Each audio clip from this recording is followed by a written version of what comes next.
ബ്രിട്ടനിലെ വെയിൽസിൽ ഒരു വലിയ ഉണർവ് പൊട്ടി പുറപ്പെട്ടു. തൽഫലമായി സുവിശേഷം പങ്കുവെക്കുവാൻ ഇന്ത്യയുടെ വടക്ക് കിഴക്കൻ പ്രദേശങ്ങളിലേക്ക് നിരവധി മിഷണറിമാർ കടന്നുവന്നു.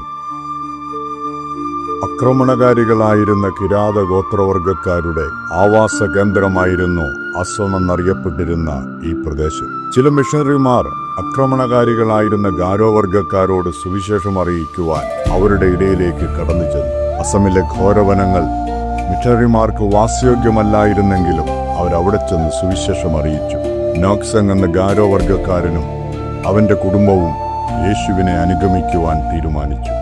കോപാകുലനായ ഗ്രാമത്തലവൻ നോക്സങ്ങിനെയും കുടുംബത്തെയും വിളിപ്പിച്ചു. അവരുടെ പുതിയ വിശ്വാസം ഉപേക്ഷിക്കുവാൻ ആജ്ഞാപിച്ചു. പരിശുദ്ധാത്മാവിനാൽ നിറഞ്ഞ നോക്സങ് ഇപ്രകാരം പറഞ്ഞു: ഞാൻ യേശുവിനെ അനുഗമിക്കുവാൻ തീരുമാനിച്ചു, ഇനി പിന്നോട്ടില്ല. തുടർന്ന് നോക്സങ്ങിന്റെ 2 പുത്രന്മാരെ അമ്പെയ്തു കൊല്ലുവാൻ തന്റെ വില്ലാളികളോട് കൽപ്പിച്ചു.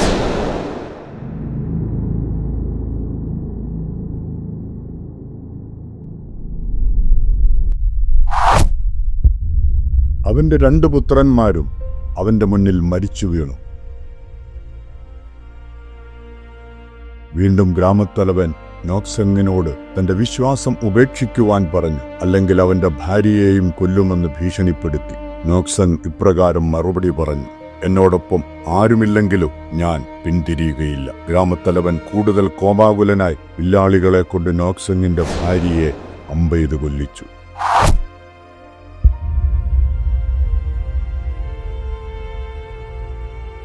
പിന്നെ അവൻ നോക്സങ്ങിനോട് യേശുവിനെ ഉപേക്ഷിച്ചില്ലെങ്കിൽ നീയും കൊല്ലപ്പെടുമെന്ന് പറഞ്ഞു.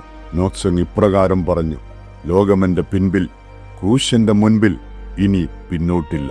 വില്ലാളികൾ നോക്സങ്ങിനെയും അമ്പെയ്ത് വീഴ്ത്തി.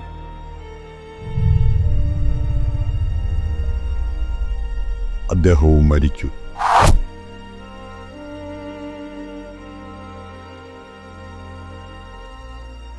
എന്നാൽ നോക്സങ്ങിന്റെയും കുടുംബത്തിന്റെയും വിശ്വാസം കണ്ട ഗ്രാമത്തലവൻ തികച്ചും വികാരഭരിതനായി.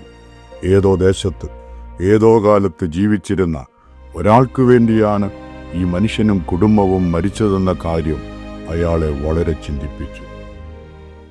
തുടർന്ന് ഗ്രാമത്തലവൻ യേശുവിനെ അനുഗമിക്കുമെന്ന് പ്രഖ്യാപിച്ചു. അവരുടെ വിശ്വാസത്താൽ പ്രചോദിതരായി ഗ്രാമം മുഴുവൻ അതുതന്നെ ചെയ്യുവാൻ തീരുമാനിച്ചു. അങ്ങനെ മുഴുവൻ ഗ്രാമവും ക്രിസ്തുവിനെ സ്വീകരിച്ചു. അവർ നോക്സങ്ങിന്റെ അവസാന വാക്കുകൾ അവരുടെ പ്രാദേശിക ഭാഷയിൽ പാടാൻ തുടങ്ങി. തൽഫലമായി അവരുടെ സ്വഭാവം മാറി. അവർ മറ്റുള്ളവരെ കൊല ചെയ്യുന്നത് നിർത്തി അവരെ സ്നേഹിക്കാൻ തുടങ്ങി.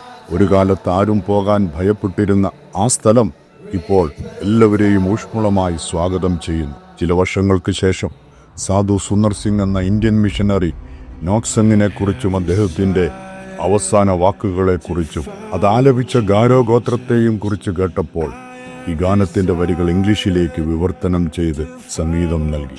അമേരിക്കൻ സുവിശേഷകനായ ബില്ലി ഗ്രഹാം തന്റെ എല്ലാ സുവിശേഷ യോഗങ്ങളിലും ഈ ഗാനം ആലപിച്ചു. ഈ ഗാനം ലോകത്തിന്റെ എല്ലാ ഭാഗങ്ങളിലേക്കും വ്യാപിച്ചു. ലോകമെമ്പാടുമുള്ള എല്ലാ സഭകളിലും ഈ ഗാനം ആലപിക്കപ്പെടുന്നു. പ്രിയ സുഹൃത്തുക്കളെ, യേശു പറഞ്ഞു: ഞാൻ തന്നെ പുനരുദ്ധാനവും ജീവനുമാകുന്നു. എന്നിൽ വിശ്വസിക്കുന്നവൻ മരിച്ചാലും ജീവിക്കും. സ്വർഗത്തിലെ ജീവപുസ്തകത്തിൽ തന്റെ പേരെഴുതിയിട്ടുണ്ടെന്ന് നോക്സങ്ങിന് അറിയാമായിരുന്നു. മരിച്ചാലും സ്വർഗത്തിൽ വെച്ച് പരസ്പരം കണ്ടുമുട്ടുമെന്ന് അവർക്കറിയാമായിരുന്നതിനാൽ മരണത്തെ അവനോ കുടുംബമോ ഭയപ്പെട്ടിരുന്നില്ല. എല്ലാ പ്രതികൂലങ്ങളുടെയും വെല്ലുവിളികളുടെയും മുന്നിൽ യേശുവിനെ തന്നെ അനുഗമിക്കുവാൻ നോക്സങ് തീരുമാനിച്ചു. കുരിശിലെ യേശുവിന്റെ സ്നേഹത്തിന് മുൻപാകെ അവന് ക്രിസ്തുവിനേക്കാൾ പ്രിയപ്പെട്ടതായി മറ്റൊന്നും ഉണ്ടായിരുന്നില്ല. അവർ മറ്റ് ഗ്രാമീണർക്കൊരു മാതൃകയായി. നോക്സങ്ങിന്റെ ജീവിതം അനേകരെ ക്രിസ്തുവിലേക്ക് നയിച്ചതുപോലെ നമ്മുടെ ജീവിതവും അനേകരെ യേശുവിലേക്ക് നയിക്കട്ടെ. പൗലോസിനെ പോലെ നമുക്കും പറയാം: എനിക്ക് ജീവിക്കുന്നത് ക്രിസ്തുവും മരിക്കുന്നത് ലാഭവുമാകുന്നു. അത് നിമിത്തം തന്നെ ഞാൻ ഇതൊക്കെയും സഹിക്കുന്നു, എങ്കിലും ലജ്ജിക്കുന്നില്ല. ഞാൻ ആരെ വിശ്വസിച്ചിരിക്കുന്നു എന്നറിയുന്നു. നമുക്ക് യേശുവിനെ അനുഗമിക്കാം. ഈ ലോകത്തിന്റെ പാവങ്ങളോട് വേണ്ട എന്ന് പറഞ്ഞ് അവയിൽ നിന്ന് ഓടിയകലാം. നമുക്ക് പോരാടാം, നമ്മുടെ ഓട്ടം പൂർത്തിയാക്കാം, ജീവിതാവസാനം വരെ യേശുവിനു വേണ്ടി ജീവിക്കാം.